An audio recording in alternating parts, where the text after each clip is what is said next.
چلتا رہے، آپ کا نظم میں خانہ جاری رہے، دور پینے پلانے کا چلتا رہے، کتنے ہی بادمستوں کو، کتنے ہی بادمستوں کے ساتھ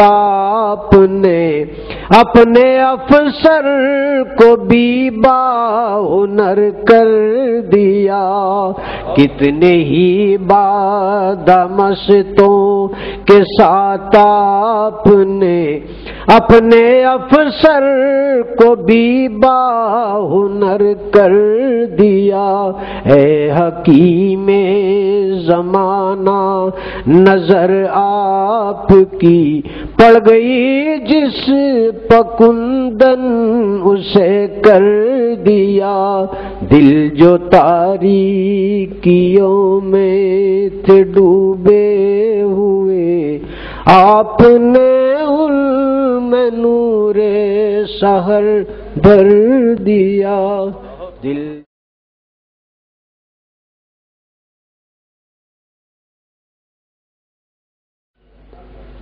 ابھی حضرت دامت برکاتہم کی دلسوز آواز سے ہم لوگ محظوظ ہو رہے تھے۔ اس کے بعد ذکر کی مجلس کا میں اپنا اموختہ سناتا چلوں کہ ذکر کیا ہے۔ اللہ تعالیٰ نے ایمان والوں کو حکم دیا کہ وہ اپنے خالق و مالک کو کثرت سے صبح و شام یاد کریں۔ ارشاد فرمایا، یا ایھا الذین آمنوا اذکروا اللہ ذکرا کثیرا وسبحوہ بکرۃ واصیلا، اے لوگو جو ایمان لائے ہو اللہ تعالیٰ کو کثرت سے یاد کرو اور صبح شام اس کی پاکیزگی بیان کرو۔ حضرات، ذکر شیطان کو دور کرتا ہے، ذکر اس کی قوت کو توڑتا ہے، ذکر اللہ جل شانہ کی خوشنودی کا سبب ہے، ذکر دل سے فکر و غم کو دور کرتا ہے، ذکر دل میں فرحت و سرور اور انبساط پیدا کرتا ہے، ذکر بدن اور دل کو قوت بخشتا ہے، ذکر چہرے اور دل کو منور کرتا ہے، ذکر رزق کو بڑھاتا ہے، ذکر کرنے والے کو اللہ تعالی ہیبت و حلاوت کا لباس پہناتے ہیں، یعنی اس کے دیکھنے سے رعب پڑتا ہے اور دیکھنے والے کو حلاوت نصیب ہوتی ہے۔ حضرات، ذکر اللہ شانہ کی محبت پیدا کرتا ہے اور محبت ہی اسلام کی روح اور دین کا مرکز ہے۔ جو شخص یہ چاہتا ہے کہ اللہ کی محبت تک اس کی رسائی ہو، اس کو چاہیے کہ اس کے ذکر کی کثرت کرے۔ جیسا کہ پڑھنا اور تکرار کرنا علم کا دروازہ ہے، اسی طرح اللہ کا ذکر اس کی محبت کا دروازہ ہے۔ ذکر سے مراقبہ نصیب ہوتا ہے جو مرتبہ احسان تک پہنچاتا ہے، یہی مرتبہ ہے جس میں اللہ تعالیٰ کی عبادت ایسی نصیب ہوتی ہے گویا اللہ شانہ کو دیکھ رہا ہے۔ ذکر اللہ کی طرف رجوع پیدا کرتا ہے، جس سے رفتہ رفتہ یہ نوبت آتی ہے کہ ہر چیز میں اللہ جل شانہ کی طرف وہ متوجہ ہو جاتا ہے۔ ذکر اللہ کا قرب پیدا کرتا ہے، اور جتنا ذکر میں اضافہ ہوتا ہے اتنا ہی قرب میں اضافہ ہوتا ہے، اور جتنی ذکر میں غفلت ہوتی ہے اتنی ہی اللہ سے دوری ہوتی ہے۔ ذکر سے اللہ کی معرفت کا دروازہ کھلتا ہے، ذکر اللہ جل شانہ کی ہیبت اور اس کی بڑائی دل میں پیدا کرتا ہے۔ ذکر کی مجلسیں فرشتوں کی مجلسیں ہیں اور غفلت کی مجلسیں شیطان کی مجلسیں ہیں۔ اب آدمی کو اختیار ہے جس مجلس میں جس قسم کی مجلسوں کو چاہے پسند کرے، اور ہر شخص اس کو پسند کرتا ہے جس سے مناسبت رکھتا ہے۔ حدیث میں آیا ہے کہ ہر وہ مجلس جس میں اللہ کا ذکر نہ ہو قیامت کے دن حسرت اور نقصان کا سبب ہے۔ ذکر کے ساتھ اگر تنہائی کا رونا بھی نصیب ہو جائے تو قیامت کے دن کی تپش اور گرمی میں جب کہ ہر شخص میدان حشر میں بل بلا رہا ہوگا، ذکر کرنے والا شخص عرش کے سائے میں ہوگا۔ اللہ تعالی ہم تمام کو ذاکرین میں شامل فرمائے اور بار بار ہمیں ذکر کی مجلسوں میں حاضری کی توفیق دے. گھر میں ہو باہر ہو ہر جگہ اللہ کے ذکر سے ہماری زبانوں کو لبریز فرمائے. حضرات، آج کی مجلس کے متعلق راہ سلوک اور تصوف پر گفتگو کرنے کے لیے میں حضرت مولانا محمد اسحاق صاحب قاسمی دامت برکاتہم، خلیفہ مجاز حضرت حبیب الامت، آپ فن تفسیر کے ماہر، مشفق استاد، مہربان معلم، عربی فارسی اور اردو زبان میں مختلف علوم و فنون مثلاً تفسیر، حدیث، فقہ، سوانح، اخلاق، تاریخ اور ادب کی ممتاز شخصیت ہیں. پچھلے 25 سالوں سے شہر بنگلور کی معروف مسجد معمور کورمنگلا کی ممبر و محراب سے صدائے حق بلند فرما رہے ہیں.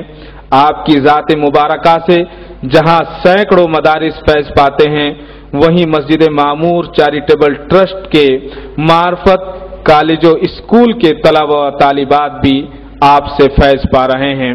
بس میں یہ اتنا کہوں کہ آپ ایک چلتا پھرتا پند و نصائح کا دفتر، صبر و استقلال کا پیکر، اکابر دارالعلوم دیوبند کے نقش قدم پر چلنے والی ایک مکمل انجمن کا نام حضرت مولانا محمد اسحاق قاسمی عامت فیوزہم ہے. میں حضرت سے ادباً درخواست کروں گا کہ راہ سلوک اور تصوف پر روشنی ڈالیں. بسم اللہ الرحمن الرحیم. الحمد للہ وکفی وسلام علی عبادہ الذین اصطفی، اما بعد فاعوذ باللہ من الشیطان الرجیم. بسم اللہ الرحمن الرحیم.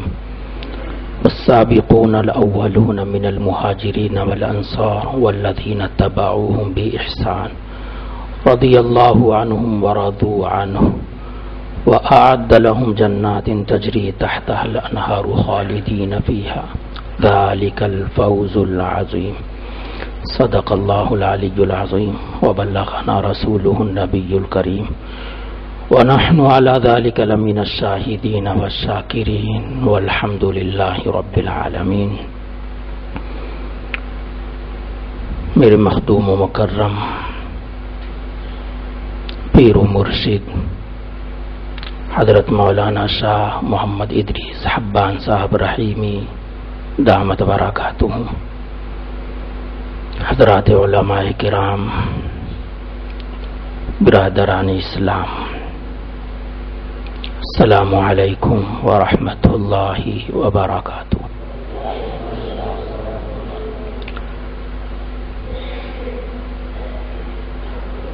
ہم سب راہ سلوک کے رہرو، راہی اور مسافر ہیں، اور میرے کارواں ہیں مخدوم و مکرم حضرت حبیب الامت دامت برکاتہم. سلوک اور تصوف کتنی ہے، طول طویل موضوع ہے. مختصر سی مجلس اور صحبت میں تفصیلی گفتگو مشکل ہے. مختصراً ایک واقعہ عرض ہے جس سے اس کی حقیقت آشکار ہوتی ہے. ہندوستان کی تاریخ اور خصوصیت کے ساتھ جنگ آزادی کی تاریخ جن لوگوں نے پڑھا ہے اور جو اس سے واقفیت رکھتے ہیں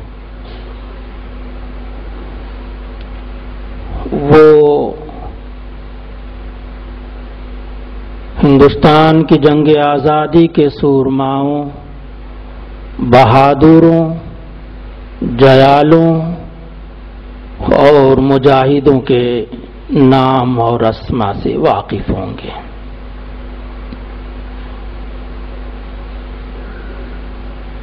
انہی مجاہدین میں ایک نام آتا ہے رئیس الاحرار حضرت مولانا حبیب الرحمن صاحب لدھیانوی نور اللہ مرقدہ کا۔ بڑے پائے کے عالم اور دانشور، روشن دماغ، ان کی سمجھ میں تصوف اور سلوک نہیں آ رہا تھا۔ اتفاق کی بات تھی، یہ رائے پور تشریف لے جا رہے تھے، جہاں پر قطب عالم حضرت مولانا شاہ عبد القادر صاحب رائے پوری نور اللہ مرقدہ مرجع خلائق تھے۔ دنیا کو معلوم تھا کہ آپ حضرت شیخ مولانا محمد زکریا صاحب مہاجر مدنی نور اللہ مرقدہ سے بے پناہ محبت فرماتے ہیں۔ آنے جانے والے حضرت شیخ کا سلام لے کر جایا کرتے تھے، اور جب رائے پوری رحمت اللہ علیہ کو یہ معلوم ہوتا کہ آنے والے سہارنپور سے ہو کر آئے ہیں تو حضرت شیخ کے حالات معلوم کرتے، خیر خیریت دریافت کیا کرتے تھے۔ اس بنیاد پر حضرت مولانا حبیب الرحمن صاحب حضرت شیخ کی خدمت اقدس میں حاضر ہوئے۔ علیک سلیک کے بعد کہا کہ حضرت میرا ایک سوال ہے، اور سوال اب کر دیتا ہوں، جب رائے پور سے واپس ہوں گا جب مجھے جواب چاہیے۔ حضرت شیخ اپنے کاشانہ اقدس سے نکل کر سیڑھیوں پر کھڑے ہوئے تھے۔ صورتحال یہ تھی، سیڑھیوں کے بالائی حصے میں حضرت شیخ جلوہ افروز تھے، اور آپ سے چند قدم نیچے رئیس الاحرار کھڑے ہوئے تھے، سراپا اشتیاق بنے ہوئے۔ حضرت شیخ نے کہا کہ کہو۔ رئیس الاحرار نے کہا کہ حضرت یہ سلوک اور تصوف کس بلا کا نام ہے، کس چڑیا کا نام؟ اس کا ثبوت قرآن اور حدیث میں کہاں ہے؟ اس کی حقیقت اور کنہ کیا ہے؟ اس کی ضرورت اور اہمیت کتنی ہے؟ حضرت شیخ فوراً بول پڑے کہ اس سوال کے جواب کے لیے مجھے کتابیں دیکھنے کی ضرورت نہیں ہے، وقت اور دن اور رات کی ضرورت نہیں ہے۔ آپ نے سوال کیا، جواب بھی لیتے جاؤ، واپسی تک انتظار کی زحمت نہ کرو۔ سر اٹھایا، نگاہیں کھولیں رئیس الاحرار نے، حضرت شیخ کے رخ زیبا کو دیکھا، لب کھلے حضرت شیخ کے، کہا کہ مولانا سلوک اور تصوف کی ابتدا انما الاعمال بالنیات ہے۔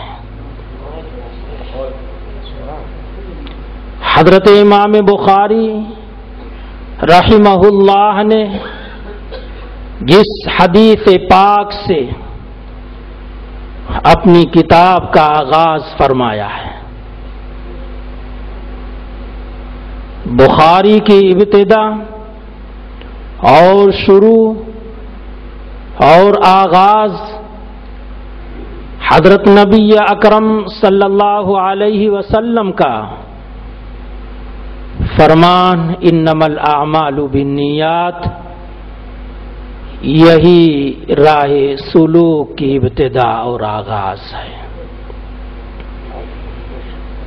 اور اس کا انجام اور کمال اور انتہا ان تعبد اللہ کأنک تراہ فإن لم تکن تراہ فإنہ یراک، حدیث جبرائیل کا یہ جملہ مقدسہ۔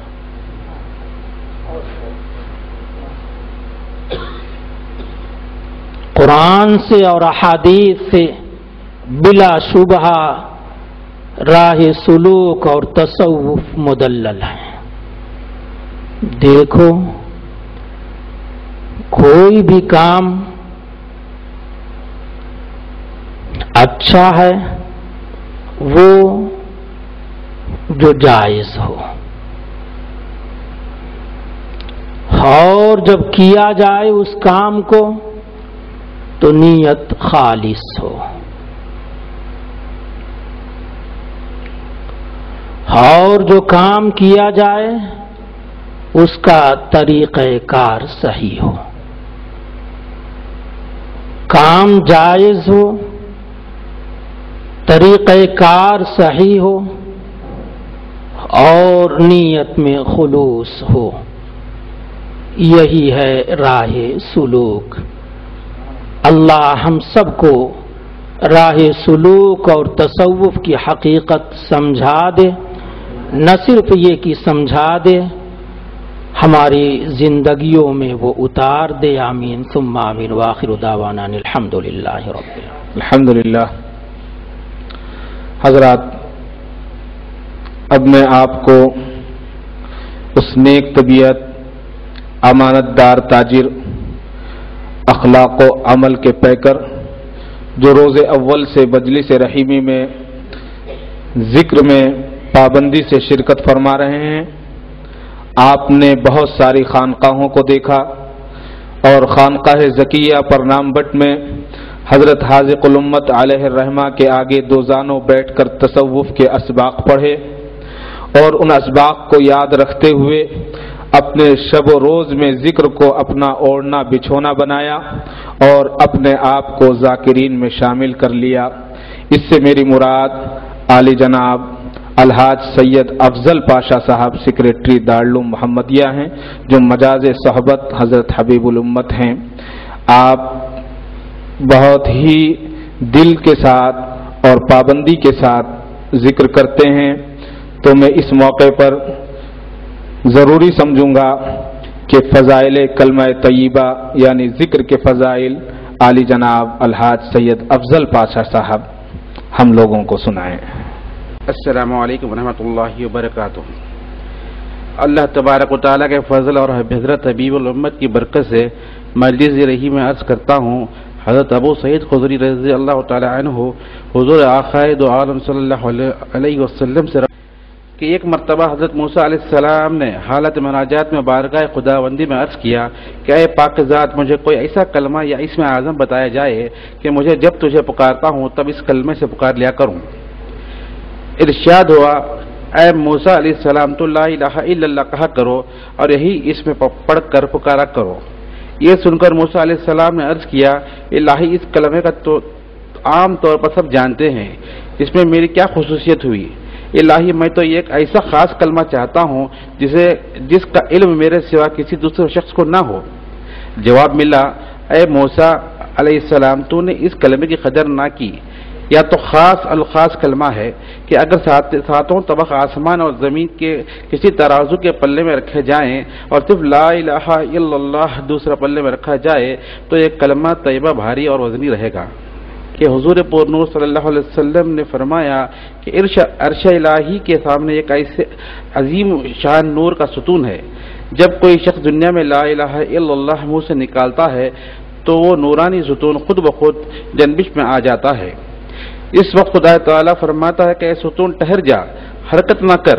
ستون عرض کرتا ہے الہی جب تک لا الہ الا اللہ پڑھنے والے کی بخشش نہ ہوگی تب تک اس کی شفاعت اور شفاعت کے لیے حرکت کرتا رہوں گا۔ ارشاد ہوگا اچھا ہم نے بخش دیا۔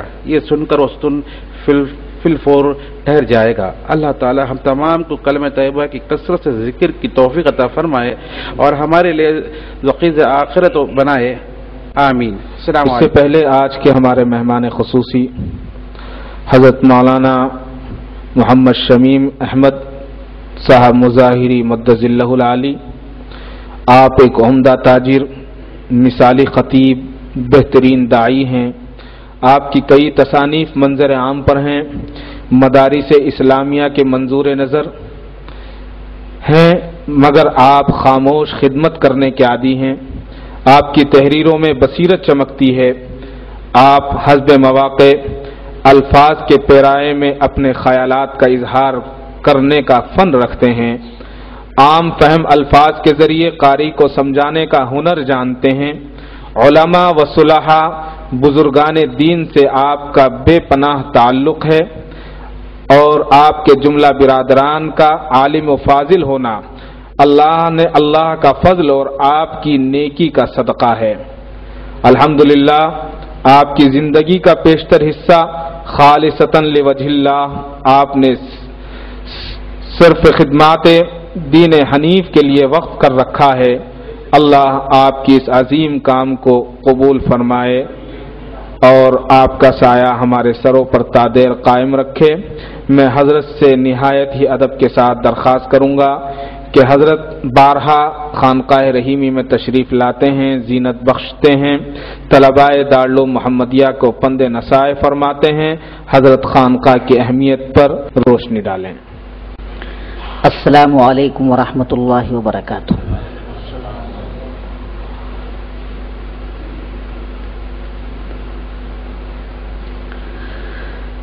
بسم اللہ الرحمن الرحیم۔ الحمد للہ وکفى وسلام علی عباده الذین اصطفى اما بعد اعوذ باللہ من الشیطان الرجیم بسم اللہ الرحمن الرحیم یا ایہا الذین آمنوا اتقوا اللہ وَكُونُوا مَعَ الصَّادِقِينَ صدق اللہ العظیم۔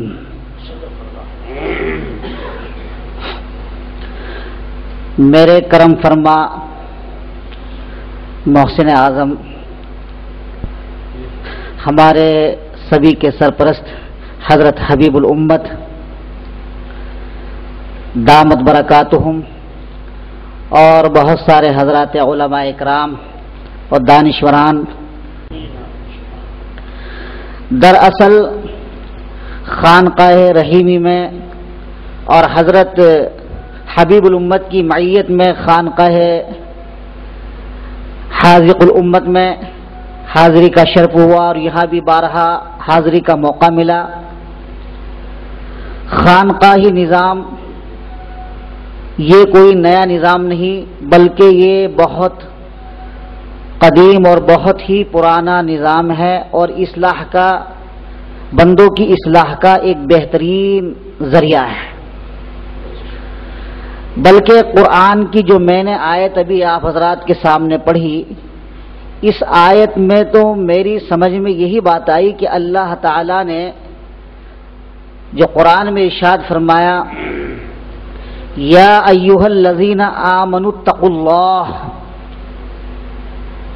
اس آیت میں اللہ تعالی نے اپنے بندوں سے، مومن بندوں سے اس آیت میں تقوی کا ذکر فرمایا۔ مومن بندوں سے تقوی اللہ کو مطلوب ہے، اور تقوی والی زندگی، خوف خدا والی زندگی یہ کیسے حاصل ہو، اس کو کیسے